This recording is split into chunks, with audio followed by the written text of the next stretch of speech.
In this video, I'm going to show you how to connect Shopify to QuickBooks Online. Now, the first thing you want to do once you're inside your QuickBooks dashboard, you want to go down here to the very bottom on the left, hover over Apps, and click on Find Apps. Now, where it says Search by Tools, Apps, etc., what you're going to have to do is click over here and type in Shopify. Here, you will see Shopify connector by Intuit, so click on that. And then over here, it's going to say Get App Now at the top right. That's what you want to click. And then it's going to direct you over here to a connection site where you can basically just connect. So let me show really quickly. This is going to load. There we go.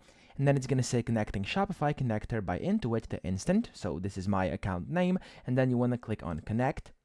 And then once you do this over here, it's going to basically start preparing the integrations over here. And this always takes like a few seconds. And then once that's done, as you'll be able to see, you'll then be able to essentially just connect your Shopify to your QuickBooks Online account. There we go. This has now started loading again. And there we go. It says connections over here.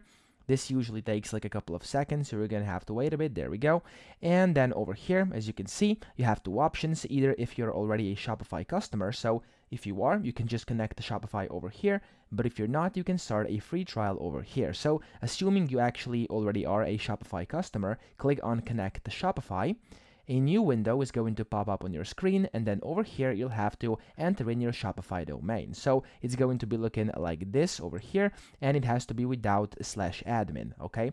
Now once you type that in or paste that in from your actual domain, click on Connect to Shopify, and then you are pretty much set. It's going to ask you for a confirmation. You're going to have to authorize, and once you do that, your Shopify is going to be connected to QuickBooks Online. So that's pretty much it. I hope this video helped you out. If it did, please subscribe to the channel and help me out as well.